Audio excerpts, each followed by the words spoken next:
میں نے امام رضا کی روایت پڑھی نا کہ مولا کیا فرماتے ہیں؟ فرماتے ہیں اگر امام سمجھ کے نہیں تو دوست سمجھ کے مجھ سے باتیں کر، اگر دوست سمجھ کے نہیں تو بھائی سمجھ کے ہم سے باتیں کر، اگر بھائی سمجھ کے نہیں تو باپ سمجھ کے ہم سے باتیں کر۔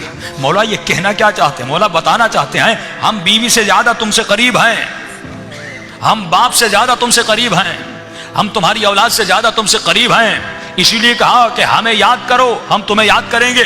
کہ کل وہ واقعہ بتایا کہ قبر میں امام حسین 3 راتیں اس خاتون کی قبر میں کیوں جاتے ہیں؟ کیونکہ انہوں نے امام کو یاد کیا۔ خدا بھی یہی کہتا اے میرے بندے مجھے یاد کر، اذکرونی اذکرکم، اگر تو مجھے یاد کرے گا میں تمہارا رب بھی تمہیں یاد کروں گا۔ اے خدا تو کہاں کہاں یاد کرے گا؟ فرمایا اگر تم نے زندگی کے ہر پہلو میں مجھے یاد کیا میں مرنے کے بعد ہر پہلو میں تمہیں یاد کروں گا، لیکن اگر تم نے اولاد کی خاطر مجھے بلا دیا، بیوی کی خاطر مجھے بلا دیا، بچوں کی خاطر مجھے بلا دیا، ان کی پڑھائی کے پیسے چاہیے تھے حرام مال کے پیچھے چلے گئے اور اپنے رب کو بھلا دیا، اپنے آقا کو بھلا دیا، تو مولا فرماتے یوم یفر المرء من اخیہ، قیامت کا دن وہ دن ہوگا کہ جب بیٹی باپ سے بھاگے گی، باپ بیٹی سے بھاگے گا، شوہر بیوی سے بھاگے گا، بیوی شوہر سے بھاگے گی۔ کہ مولا کیوں بھاگے گی؟ امام فرماتے 2 وجوہات ہیں۔ ایک وجہ یہ کیونکہ اس کی اپنی نیکیاں کم ہوں گی، کہیں کوئی مجھ سے نیکیوں کا سوال نہ کر لے، کہیں مجھ سے کچھ مانگ نہ لے، شاید میں جواب نہ دے پاؤں۔ دوسری وجہ مولا فرماتے قیامت کا دن وہ دن ہے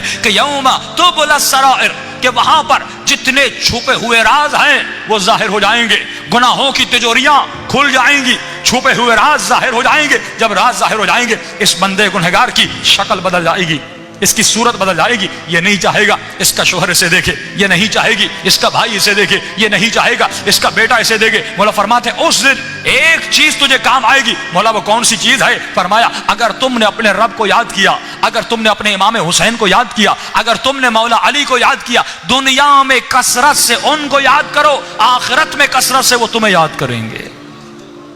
لیکن اگر ان کو یاد نہ کیا کہ مولا کیسے یاد کریں؟ فرمایا ہر لمحے میں ہمیں یاد کرتے رہو، تمہاری زبان پر ہمیشہ ذکر پروردگار عالم ہو۔ ایک دفعہ خدا کہتا ہے میرا ذکر کرو میں تمہارا ذکر کروں گا، ایک مرتبہ کہتا ہے ذکر کثیر کرو، چلتے پھرتے تمہاری زبان پر میرا ذکر ہونا چاہیے۔ ایک دفعہ کہتا ہے کہ وَاذْكُر رَبَّكَ فِي نَفْسِكَ، اپنے نفس کے اندر اپنے رب کا ذکر کرو۔ کہ مولا یہ ذکر نفسی کیا ہے؟ امام فرماتے ہیں یہ اعلیٰ ترین منزل ذکر ہے۔ کہ مولا کیسی منزل ہے؟ فرمایا ایک مرتبہ تو زبان سے اللہ کا ذکر کرتا ہے، لیکن ایک مرتبہ ملکہ حاصل ہو جاتا ہے، اب جب بھی تو سانس لیتا ہے تیری سانسیں بھی یا اللہ کہہ رہی ہیں، تیری ہر نکلتی ہوئی سانس سے اللہ کا ذکر آ رہا ہے، ہر جاتی ہوئی سانس سے اللہ کا ذکر آ رہا ہے۔ جس طرح آغا کشمیری جب سانس لیتے تھے تو کہتے تھے لا الہ الا اللہ، جب سانس نکلتی تھی تو کہتے تھے لا الہ الا اللہ۔ یہ زبان سے نہیں کہتے تھے، یہ ذکر قلبی ہے، یعنی ان کے دل سے آواز آتی تھی لا الہ الا اللہ، ان کے دل سے آواز آتی تھی یا اللہ، ان کے دل سے آواز آتی تھی یا رحمان۔ فرمایا دل وہ عضو ہے کہ جہاں پہ